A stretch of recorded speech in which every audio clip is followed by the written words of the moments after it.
Story number 1. The night was darker than usual. It was the kind of blackness that seemed to swallow the stars, leaving nothing but an empty void overhead. The wind was still, the air thick with an eerie silence, broken only by the occasional rustling of dead leaves along the empty road. I had been driving for nearly an hour, making my way home from my sister's house. She lived out in the country, far from the city lights, where the roads twisted through dense patches of trees and open fields. I had made the drive countless times before, but something about that night felt different. There were no other cars, no distant headlights glowing on the horizon, just me, my car, and the unrelenting darkness pressing in from all sides. I turned up the radio to drown out the silence, but the sound felt hollow, almost distorted against the thick stillness outside. I told myself I was being paranoid. It was just another drive home, nothing unusual. Then I saw the man. He was standing on the side of the road just at the edge of my headlight's reach. He wore dark clothes, jeans, and a heavy jacket, but his face was obscured by the shadow of his hood. I felt my stomach clench as I instinctively slowed down. Why was he out here? This road was miles from any town, and there were no houses nearby. I couldn't see a car or any sign that he had broken down. As I approached, I expected him to wave, to signal for help, but he didn't. He just stood there, motionless, facing the road. I kept my foot light on the brake, debating whether to stop.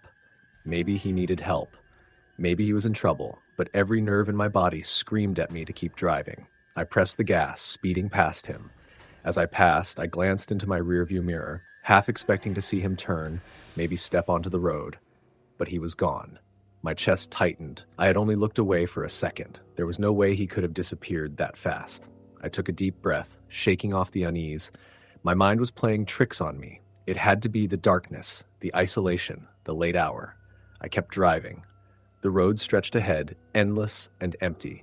Then, minutes later, I saw him again, standing on the side of the road. Same dark clothing, same hood pulled low over his face, but this time he was closer to the pavement. A chill ran down my spine. There was no way he could have gotten ahead of me.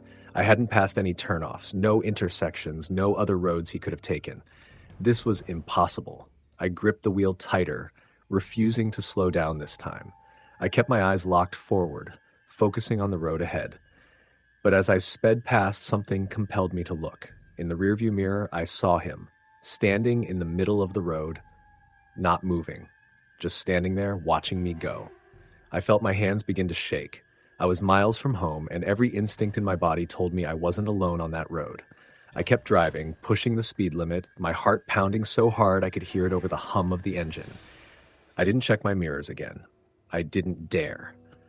The road twisted through the trees, and I told myself that once I reached the highway, I'd be fine. There would be lights, other cars, I just needed to get there. Then, a sound. A soft, barely audible tap on the back window. My entire body went cold. It was faint, almost like the wind, but there was no wind. I kept my eyes forward, gripping the wheel until my knuckles ached. Tap! Louder this time. I swallowed hard, forcing myself not to look. It was my mind playing tricks. It had to be. Then something moved in my peripheral vision. A shadow. I couldn't stop myself. I glanced up at the rearview mirror, and my breath caught in my throat. He was there, inside the car, sitting in the back seat. His hood still concealed his face, but I could feel him watching me. My vision blurred with panic as I swerved violently, the tires screeching against the asphalt. My car skidded, nearly spinning out before I regained control. When I looked again, he was gone. The seat was empty. The seat was empty. I gasped for air, my chest heaving. My hands trembled as I fought to steady the wheel. The road stretched ahead, endless and dark. I wanted to pull over, to breathe, to process what had just happened. But I couldn't stop. Not here. Not now. I just needed to get home. The rest of the drive was a blur. I kept checking the back seat, half expecting to see him there again, but the car remained empty. By the time I reached my driveway, I felt like I might pass out. My hands were still shaking as I scrambled out of the car, locking it behind me before rushing inside. I bolted the doors, checked every window, every room. Nothing. No signs of forced entry. No footprints outside. I barely slept that night.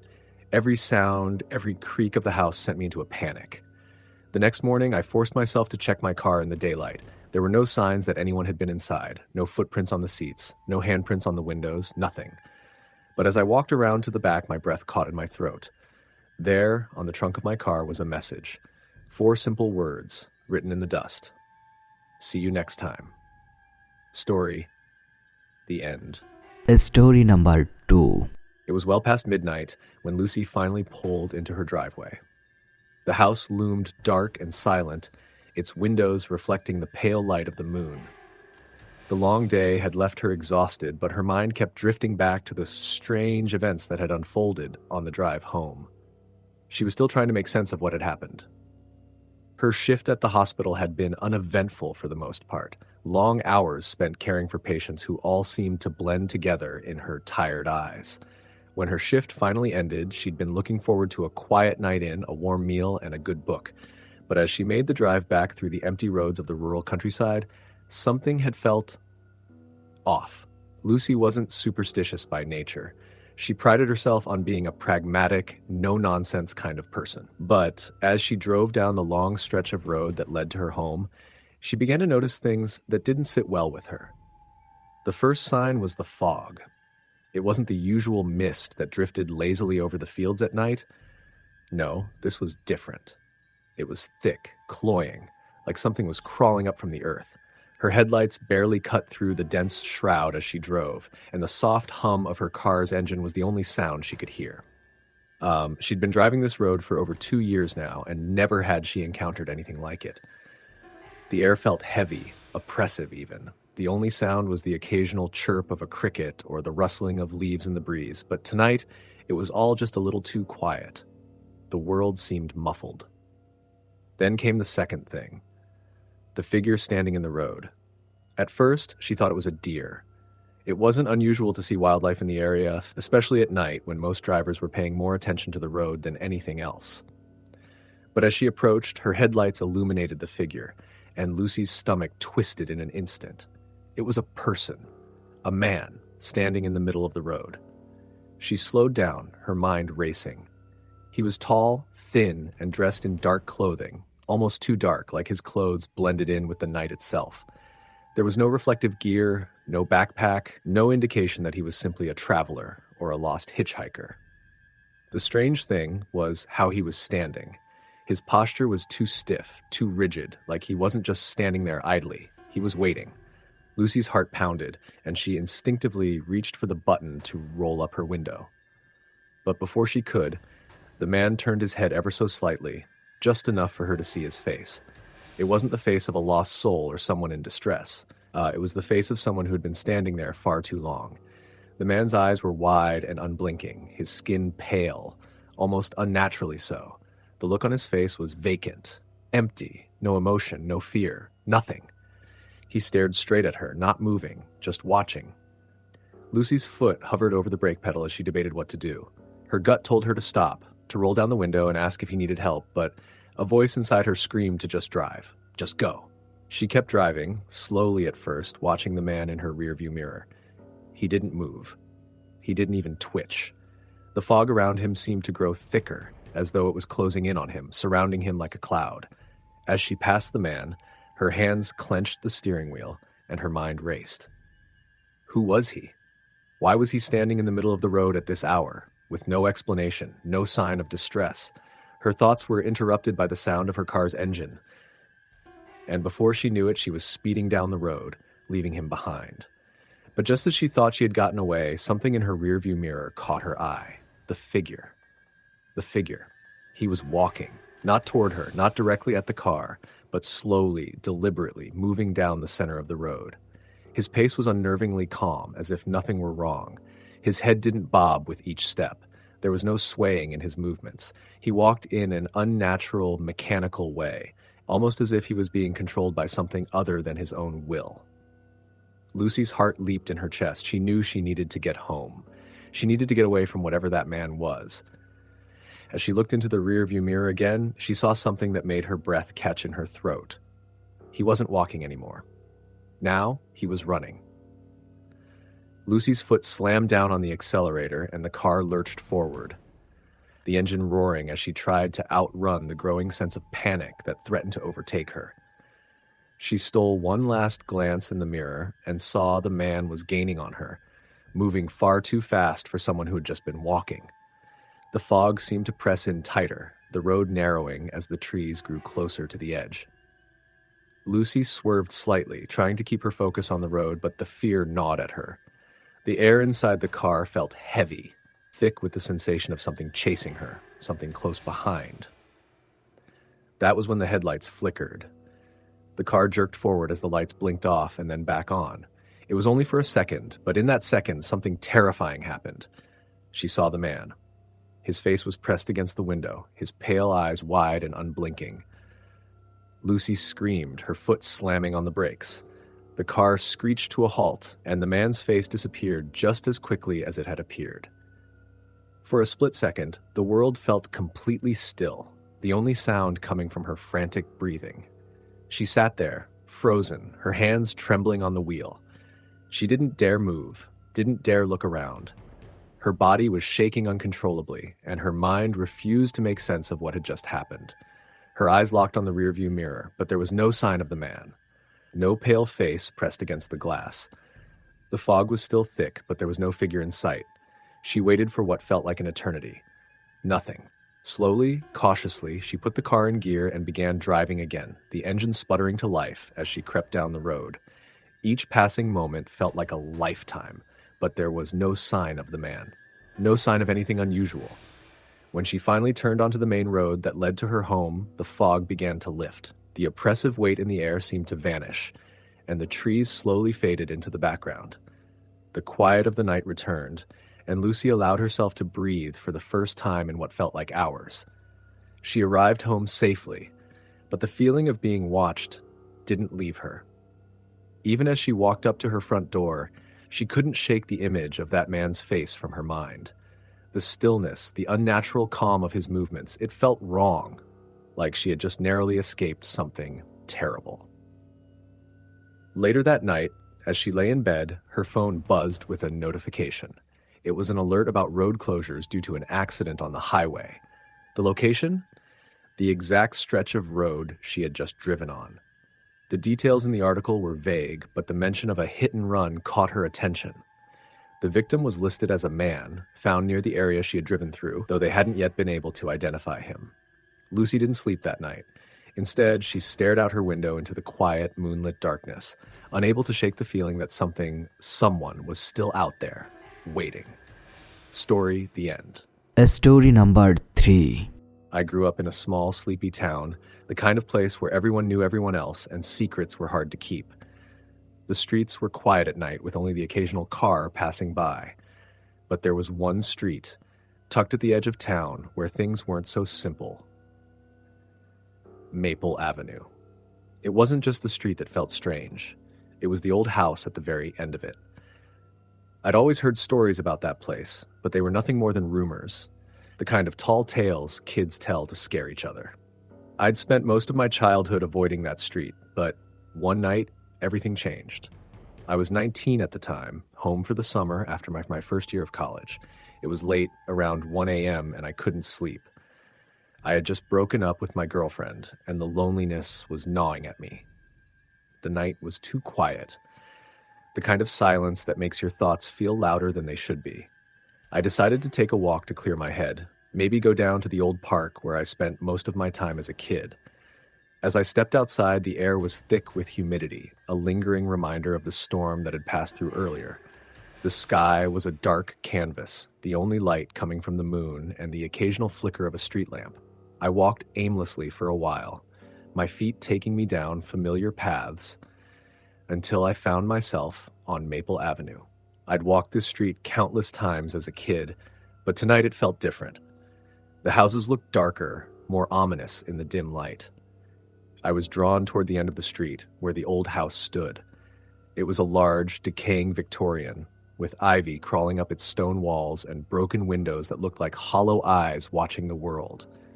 No one had lived there for years, not that anyone knew of, anyway. The rumors about the house were the stuff of local legend. Some said it was haunted, others claimed it was cursed, but I had always dismissed them as silly superstitions. I was about to turn around and head back when I saw something move in one of the upper windows of the house. It wasn't much, just a brief flicker of light, but it caught my attention. I froze for a moment, my heart racing. The hairs on the back of my neck stood up. My first instinct was to ignore it, to keep walking, and forget that I'd even seen anything. But curiosity got the better of me. I took a step closer to the house. The front gate was slightly ajar, creaking with the wind, and the path leading up to the front door was overgrown with weeds. I shouldn't have gone any further, but something about the place was pulling me in.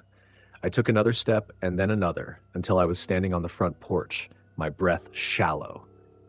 The air around me felt unnaturally cold, even though the night was warm. There was a faint sound like footsteps from inside the house, slow and deliberate. I felt a chill crawl down my spine. It could have been the wind, I told myself. Maybe the house was just settling, but the sound grew louder, closer, as if someone was walking toward the door. I stepped back, my heart pounding in my chest, but before I could turn around and leave, the door creaked open slowly. A tall figure stood in the doorway, barely visible in the dim light. The figure was shrouded in shadow, but I could make out the shape of a man, tall, with dark hair and a long coat. He didn't say anything at first, just stood there, staring at me. I couldn't see his face clearly, but I could feel his gaze on me, cold and unblinking. "What do you want?" I managed to ask, my voice barely above a whisper. The figure didn't respond. Instead, he stepped back slightly, as if inviting me inside.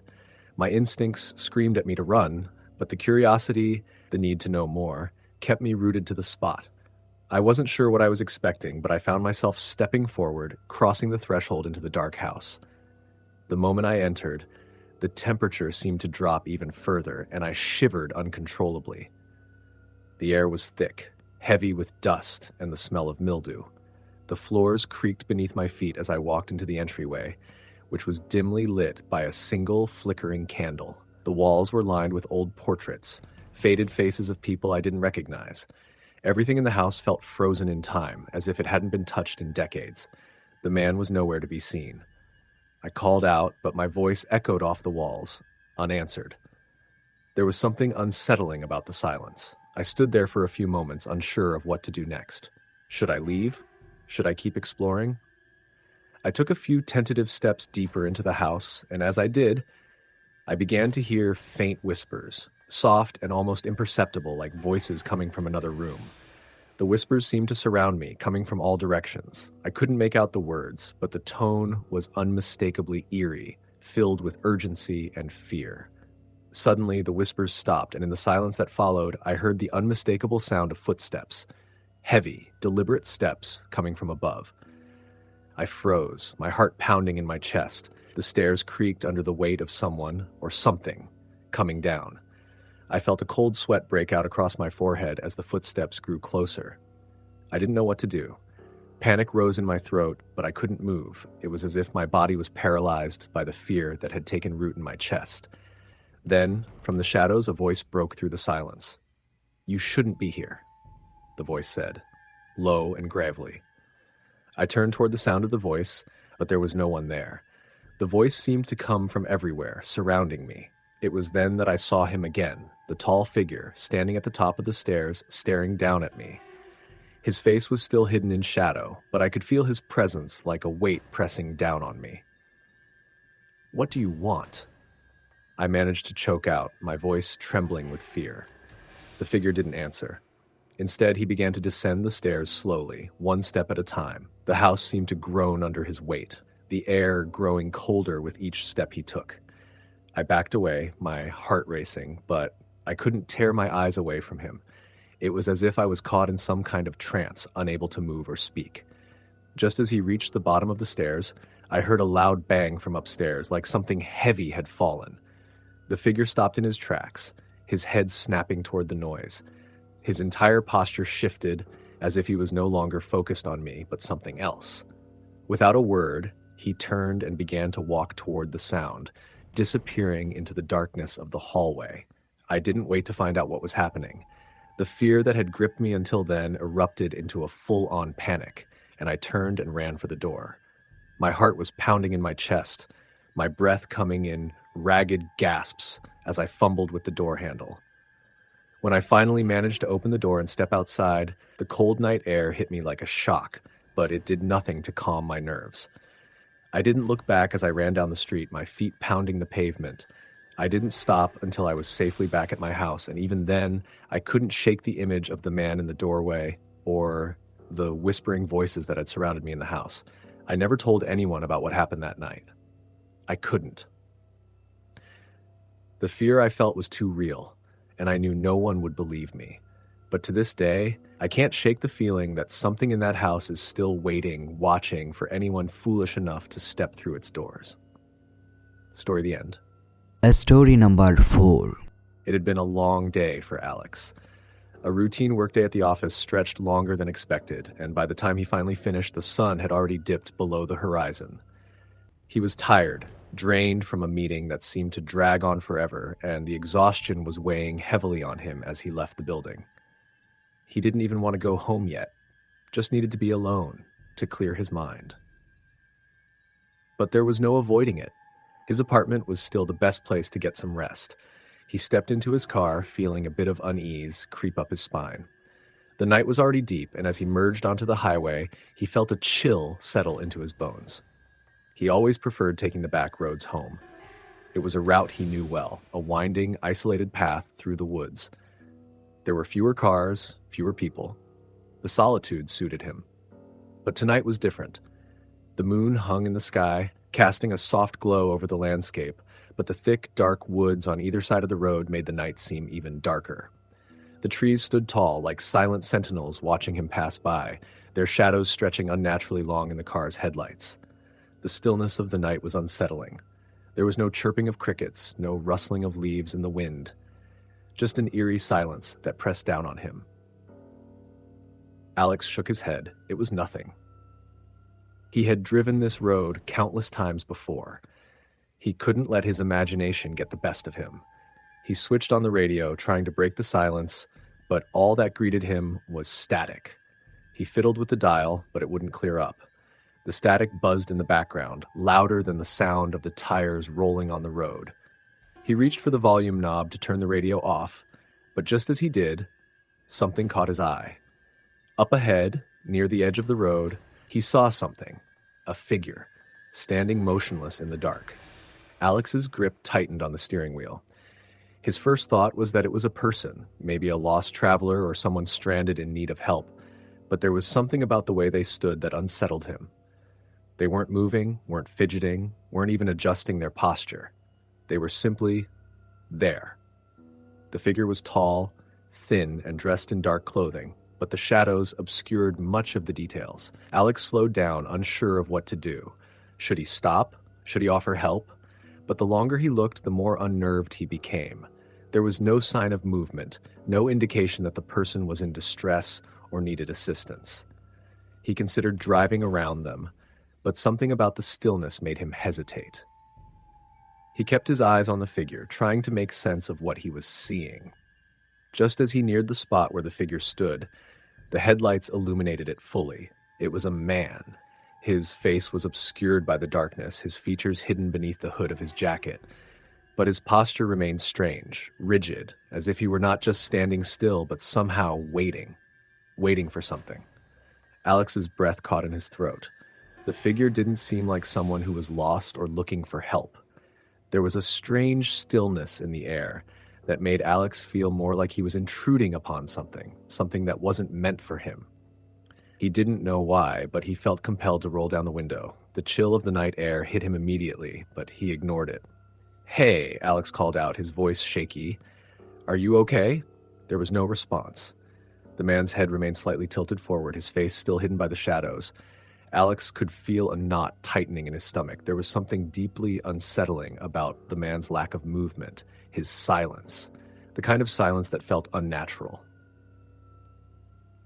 Just when Alex was about to roll up the window and drive off, the man shifted. He tilted his head slightly, as though acknowledging Alex's presence for the first time. The motion was slow, deliberate. Then, the man did something that froze Alex's blood. He raised one hand, slowly, as if beckoning Alex to stop. Alex's heart slammed against his chest. His foot instinctively pressed harder on the gas pedal, and he sped past the figure, a sickening sense of relief washing over him as he pulled away. The man was still standing in the same spot, his hands still raised, his head still tilted. But something in Alex's mind didn't feel right. He looked in the rearview mirror. The figure hadn't moved. He turned the corner, eyes still glued to the mirror, and as he did, he saw the man's silhouette once again. The figure wasn't standing still anymore. It was following him. Alex's breath caught in his throat, and he slammed his foot down on the accelerator. He couldn't believe what he was seeing. His eyes flicked between the road ahead and the rearview mirror, but the man was still there, gaining on him with every passing second, his long strides eating up the distance between them. He didn't know how, but the man was running. Alex's mind was a blur, thoughts jumbled in a rush of panic. He didn't know what to do, how to stop, how to escape. He glanced again at the mirror, and his stomach twisted. The figure was closer now, so close that Alex could almost see his features, the pale skin, the hollow eyes, the unnatural way his limbs moved, as though he wasn't entirely human, as though he was something else. The road ahead was narrow, lined with dense trees, and Alex had no choice but to continue speeding forward. His hands were shaking as he gripped the steering wheel, the sound of the engine roaring in his ears as his foot stayed firmly pressed on the gas. Behind him, the figure was still following. He reached the final stretch of the road, a small bridge crossing over a dark river. The headlights illuminated the fog hanging over the water, and Alex could see the shadows of trees looming in the distance. Suddenly, the car's headlights flickered, then went out completely. Panic surged through Alex's chest, his hands trembling as he slammed the wheel, trying to regain control of the car. He had no choice but to pull over, the engine sputtering to a stop. It was dark, far too dark. The fog had thickened, and without the headlights, he couldn't see a thing. In the distance, he heard the sound of footsteps. Heavy, rapid. They were getting closer. His breath was ragged, heart pounding in his ears. He reached for his phone, but it slipped from his shaking hands, falling between the seats. Desperately, he twisted his body, reaching for it. Then, the door of his car swung open. The cold air hit him like a slap, and before he could even react, a hand grabbed him by the wrist, pulling him out of the car. Everything went black. The next morning, Alex woke up in his car. It was still parked on the side of the road, the engine off, the lights dead. The fog had lifted, and the sun was just beginning to rise.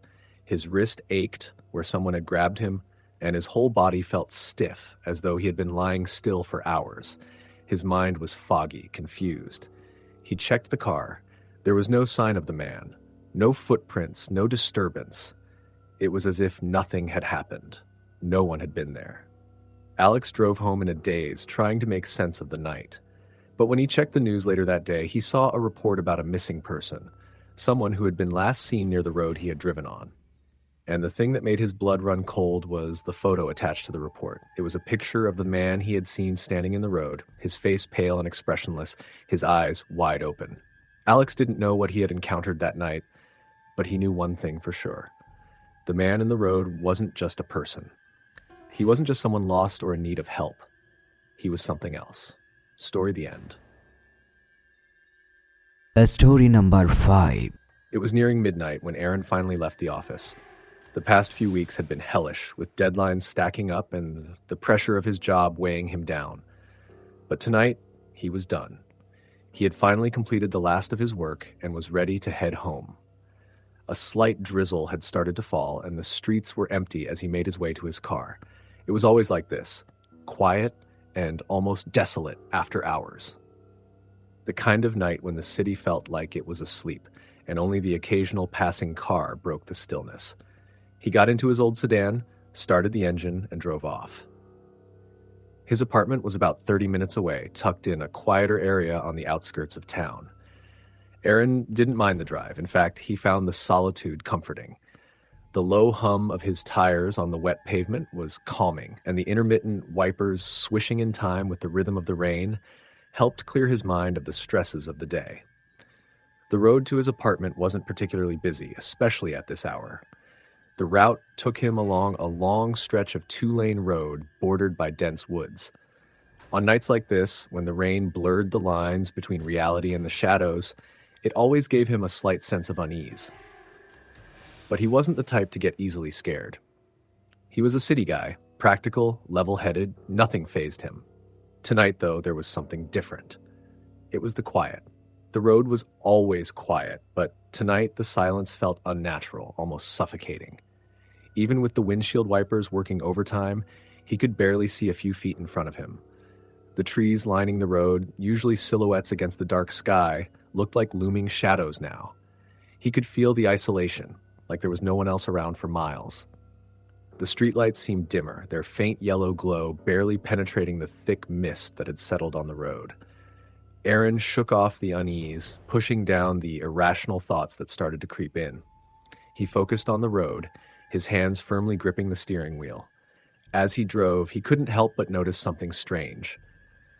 There were no other cars, not a single one. He knew this road well, and usually there would be the occasional car or truck passing by, even at this hour. But tonight, the road was completely deserted.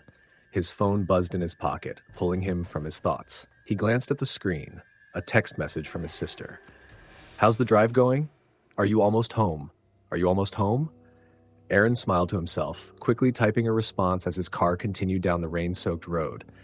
"Yeah, just driving through the back roads now. Should be home soon." He tucked the phone back into his jacket pocket, and as he did, he noticed something out of the corner of his eye. It was a figure standing just off the side of the road, partially obscured by the mist. Aaron's heart skipped a beat. At first, he thought it might be someone broken down, a stranded motorist in need of help. But as he got closer, he realized the figure wasn't moving. It was just standing there. He slowed down, glancing nervously at the shadowy outline of the person. The rain had blurred the details, but the figure was tall, thin, and wearing dark clothing. For a moment, Aaron thought it was just a trick of the light, but then the figure stepped closer to the edge of the road, almost as if it were waiting for him. Something about the scene didn't sit right with him. The stillness of the figure, the absence of any movement, felt wrong. It wasn't just the rain or the mist. It was the way the figure seemed to be watching him, waiting. Aaron's mind raced, the rational part of him screaming to just keep driving. But instead, he found himself pulling over, rolling down the window just a crack to get a better look. "Hey, are you all right?" he called out, his voice barely rising above the hum of the engine. There was no response. Aaron's unease grew. He glanced down at the road, the darkness beyond the headlights swallowing any sense of distance, and then looked back at the figure. Still nothing. Just a tall, immobile shape standing in the rain. Something told him to drive away, but curiosity got the better of him. He opened the door, cautiously stepping out into the damp night air. He squinted through the mist, trying to make sense of what was happening. "Do you need help?" he called again, louder this time. The figure didn't move. Its head was down, obscured by the hood or the angle of the posture, and its hands hung at its sides. The stillness seemed to stretch on forever. Aaron took a step closer, hesitant, but something held him back. That primal instinct told him to turn around, to get back in the car and drive away. But before he could make up his mind, the figure moved. Slowly, deliberately, it raised its head, and in that moment, Aaron felt a chill run down his spine. The face was completely white, blank, no features, just an empty void, like a mask of pale skin with hollow eyes staring back at him. The breath caught in his throat. His heart began to pound, adrenaline surging through his veins as his instincts screamed at him to run. But his legs wouldn't move. The figure continued to stare at him with its empty, lifeless gaze, and in that moment, everything felt wrong. It was as though the world around him had shifted, as though time itself had slowed. Then, just as quickly as it had moved, the figure dropped its head again, returning to its previous position, standing motionless at the edge of the road. Aaron's legs finally found the strength to move. He stumbled backward, his mind screaming for him to get away, get back to the safety of the car. His breath came in short bursts as he ran back to the car, fumbling with the door handle in his panic. He got inside, locked the doors, and slammed the car into drive, barely pausing to look at the figure one last time as he sped off. The rain pounded against the roof of the car, drowning out everything except the sound of his own racing heartbeat. He glanced in the rearview mirror, expecting to see the figure following him, But there was nothing, just the dark stretch of road behind him, swallowed by the rain and fog. He took the next turn, eyes wide, hands trembling on the wheel. He didn't dare look back again. The road seemed to stretch endlessly, and with each passing minute, the grip of fear only tightened. He couldn't explain it, couldn't make sense of what he had just seen.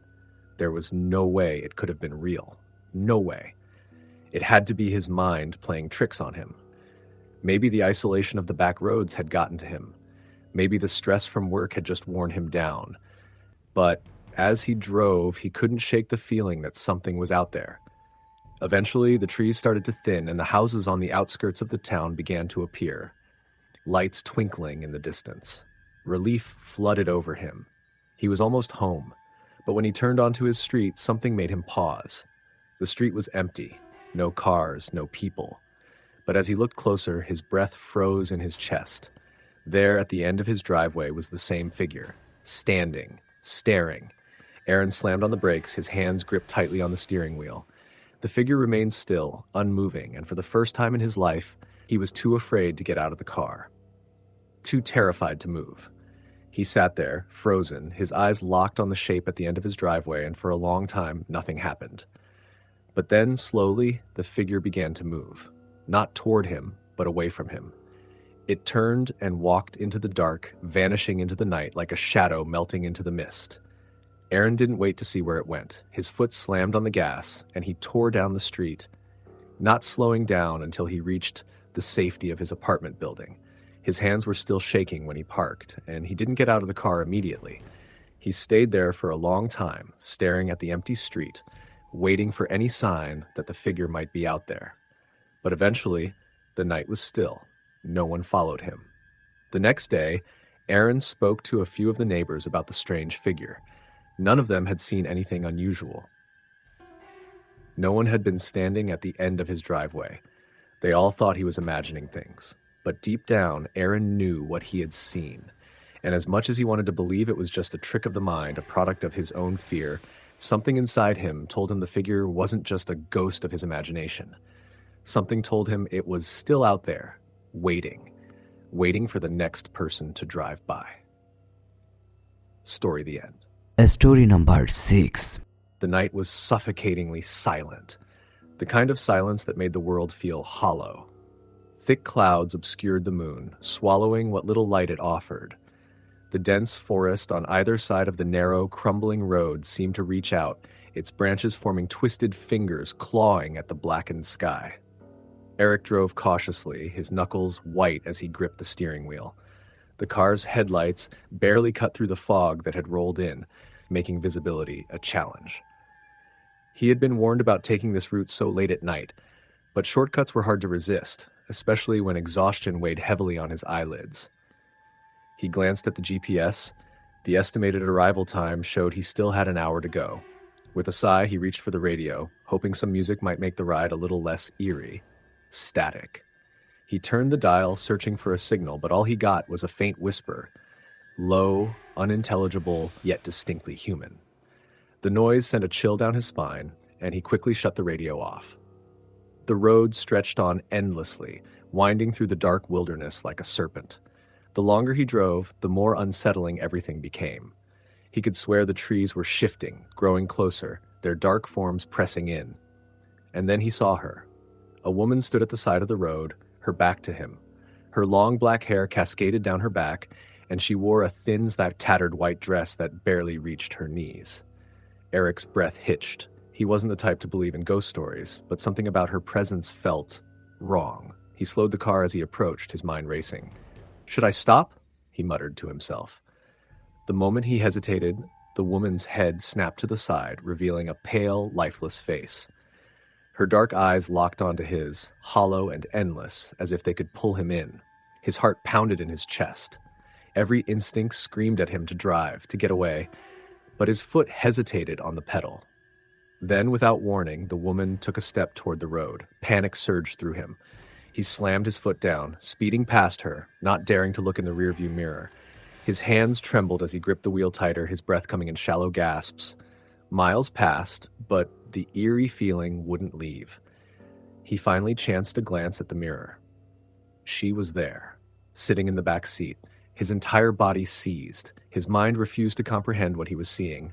But there she was, her white dress soaked in darkness, her head tilted ever so slightly as if studying him.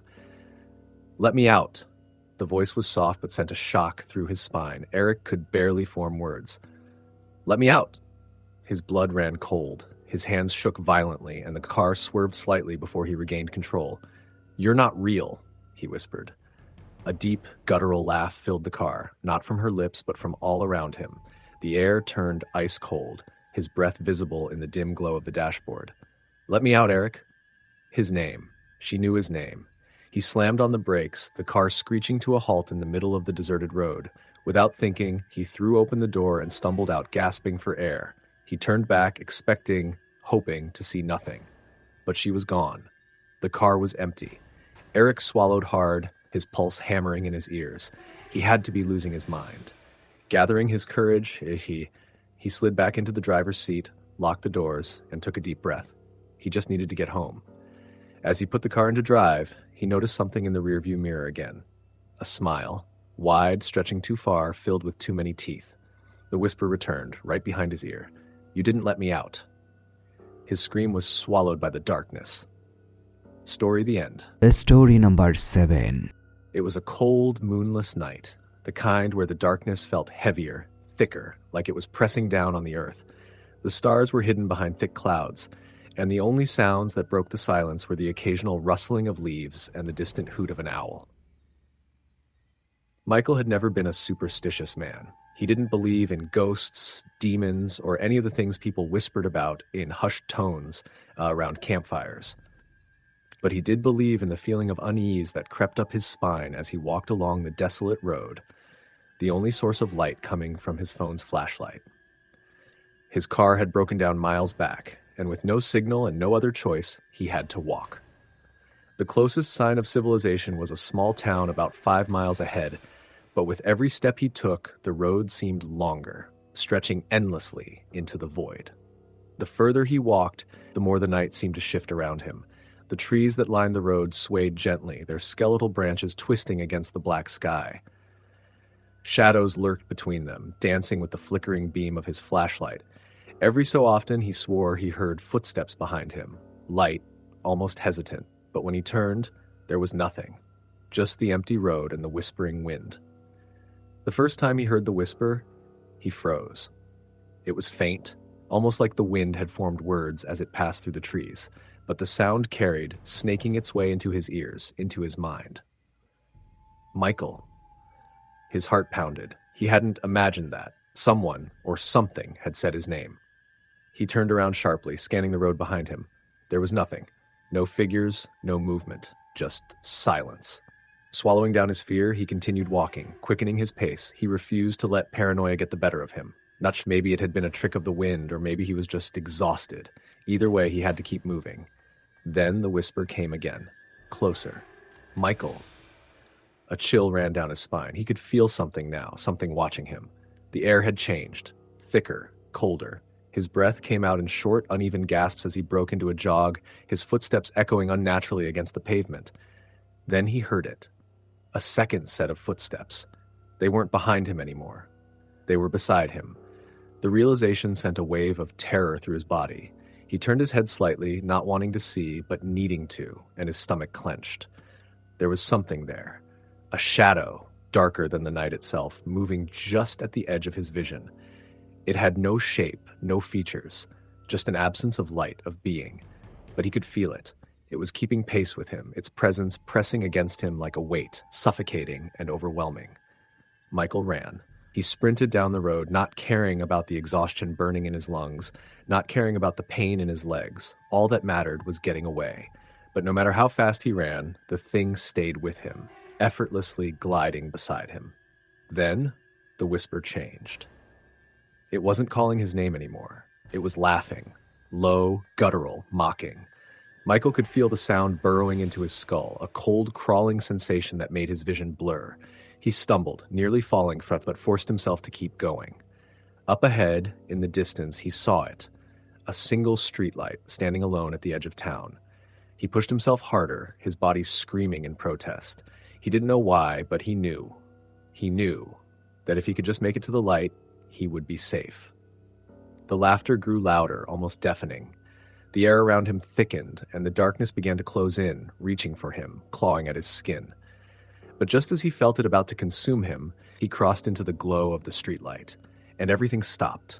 The laughter vanished. The presence was gone. The night was still once more. Michael collapsed onto the pavement, gasping for breath.